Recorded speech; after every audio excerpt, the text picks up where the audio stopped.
بسم اللہ الرحمن الرحیم۔ السلام علیکم دوستوں، امید کرتا ہوں آپ خیریت سے ہوں گے۔ ویلکم کرتے ہیں آپ کو اپنے یوٹیوب چینل ون نیوز میں۔ دوستوں بہت ہی اہم خبر لے کے آتے ہیں، جو بھی نئی اپڈیٹ آتی ہے۔ تو ویڈیو شروع کرنے سے پہلے ہماری پیاری سی چھوٹی سی ریکویسٹ ہے آپ لوگوں سے، جو ہمارے چینل پہ فرسٹ ٹائم ہے، جو ہمیں دیکھتے ہیں، جو ہمیں سنتے ہیں، میرا چینل سبسکرائب کریں، بیل آئکن پریس کریں اور چینل کو لائک کریں۔ اس سے فائدہ یہ ہوگا کہ ہمارا ساتھ جڑا رہے گا۔ آج کی ویڈیو بہت اہم ہے، جیسا کہ آپ لوگوں نے تھمبنیل میں پڑھا ہی ہوگا کہ نیا نوٹیفیکیشن جاری ہو چکا ہے پروازوں کے لحاظ سے 2 اگست کا۔ تو آج ہم اس موضوع پہ بات کرنے والے ہیں۔ آج کی ویڈیو بہت اہم ہونے والی ہے۔ ٹائم ویسٹ کے بغیر چلتے ہیں نیوز اپڈیٹ کی طرف۔ دیکھیں، ہم نے آپ کو بتایا تھا، تقریباً 3 ویکس ہو چکے ہیں، ہم نے آپ کو بتایا تھا کہ 2 اگست سے 14 اگست کے درمیان تک فلائٹس اوپن ہوگی، کیونکہ آپ کو معلوم ہے کہ ابھی کرونا بھی ہے، اور دوسری بات جو ہے ہم نے آپ کو بتائی تھی وہ یہ ہے مین وجہ کہ ایکسپو بھی شروع ہونے والا ہے۔ جیسے ہی ایکسپو شروع ہوتا ہے تو ان کے فلائٹس اوپن کر دیں گے، کسی سے بھی نہیں پوچھیں گے کہ کون سی ڈیٹ ہے، کسی ایئر لائن سے بھی نہیں پوچھے گی دبئی حکومت۔ جیسے ہی ایکسپو شروع ہوتا ہے تو فلائٹس اوپن ہو جائے گی،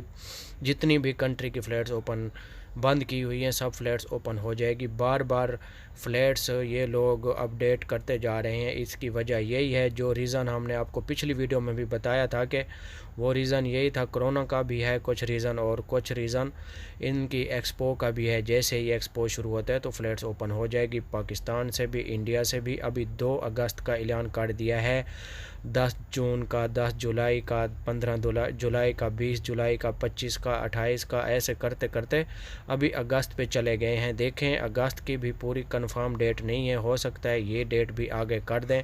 آپ لوگوں سے ریکویسٹ ہے، اگر آپ کہیں سے بھی ہمیں سن رہے ہیں، پاکستان، انڈیا، بنگلہ دیش، نیپال، سری لنکا، افغانستان، کہیں سے بھی سن رہے ہیں، تو آپ فی الحال ٹکٹ نہ لیں، اور بعد میں آپ لوگوں کو پچھتانا پڑے گا آپ ٹکٹ نہ لیں۔ ویسے بھی ان کا کوئی بھروسہ نہیں، ڈیٹ پھر بھی آگے ایکسٹینڈ کر سکتے ہیں۔ ہمارا یہی مشورہ ہے کہ آپ ٹھہر جائیں، جیسے ہی فلائٹس کا مکمل اعلان ہوگا اس ٹائم آپ ٹکٹ لے کے دبئی کے لیے آ سکتے ہیں، پہلے آپ جلدی نہ کریں۔ دوسری بات ہم آپ کو یہ بھی بتائیں کہ انڈیا سے بہت سے لوگ قطر کے لیے جا رہے تھے، قطر سے سعودی عربیہ کے لیے جا رہے تھے، لیکن بہت سے لوگوں کو دوبارہ ٹرمینل کیا انڈیا میں، کیونکہ قطر کا جو رولز ہے، انہوں نے بہت بڑا رول، جن کے پاس کریڈٹ کارڈ تھا اور کریڈٹ کارڈ کے اندر کم از کم قطری جو ریال ہیں 8,000 ریال ہونے چاہیے، اس سے آپ کو 7 دن میں کرتینہ بھی کرنا پڑے گا، اس کے بعد آپ کو سعودی عربیہ جانا پڑے گا، کیونکہ بہت سے لوگ پریشان ہیں سعودی عربیہ جانے کے لیے۔ تو آپ سوچ سمجھ کے فیصلہ کریں، اور ٹریول ایجنٹ بھی آپ کو 2 نمبر ٹکٹیں بھی دے سکتے ہیں، آپ ان لوگوں سے بچیں۔ ہماری آپ لوگوں سے